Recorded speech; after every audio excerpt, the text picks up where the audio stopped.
Hello दोस्तों, आज हम बात करने वाले हैं बहुत ही difficult but interesting topic common intention के बारे में, जो आईपीसी सेक्शन 34 में डिफ़ाइन किया गया है, जो कि कोर्ट्स में ना कि सिर्फ एडवोकेट्स को बट जजेस को भी बहुत ज़्यादा परेशान करता है। दोस्तों, मान लो अगर दो आदमी राम और श्याम घर से किसी थर्ड पर्सन का मर्डर करने के लिए निकलते हैं और राम गन चलाकर उस थर्ड पर्सन का मर्डर कर देता है, तो श्याम को भी मर्डर करने के लिए सज़ा दी जाएगी या नहीं?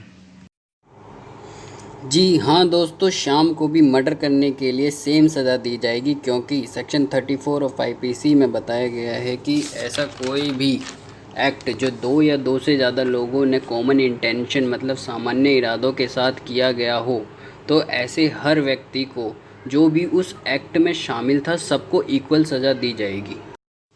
अब बात कर लेते हैं बुक की लैंग्वेज की। बुक में क्या डेफिनेशन दी गई है?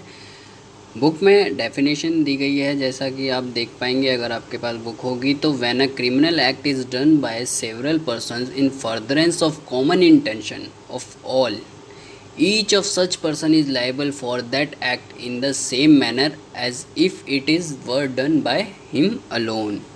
मतलब कि जब कोई भी क्रिमिनल एक्ट दो या दो से ज़्यादा लोगों के द्वारा किया जाए विथ कॉमन इंटेंशन, तो सबको समान सज़ा दी जाएगी जैसे उसी ने वो एक्ट किया हो।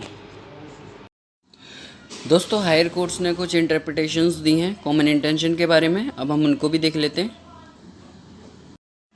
फर्स्ट इंटरप्रिटेशन कहता है कि किसी भी एक्ट में कॉमन इंटेंशन तभी मानी जाएगी जब उसका पहले से ही इस बारे में प्लान हो, यानी कि प्री मेडिटेशन ऑफ माइंड हो, जो कि कॉमन इंटेंशन को एक्टिवेट करे। सेकंड पॉइंट कहता है कि कॉमन इंटेंशन को प्रूव करना बहुत ही मुश्किल होता है, क्योंकि ये किसी भी इंसान की मेंटल थिंकिंग होती है जिसे सिर्फ फैक्ट और सर्कमस्टेंसेस से ही प्रूव किया जा सकता है। दोस्तों, थर्ड पॉइंट कहता है कि दो तरह की अलग इंटेंशन होती है, first common intention, second similar intention. तो अक्यूज्ड के गिल्टी होने के लिए कॉमन इंटेंशन का होना ज़रूरी है, ना कि सिमिलर इंटेंशन का। फोर्थ पॉइंट कहता है कि जब तक कॉमन इंटेंशन प्रूव ना हो जाए तब तक अक्यूज्ड को सिर्फ जो एक्ट उसने किया है उसी के लिए लायबल माना जाए। दोस्तों, कॉमन इंटेंशन का एक बहुत ही फेमस केस है, अब उसको देखते हैं। ये केस है Barendra Kumar Ghosh versus king emperor.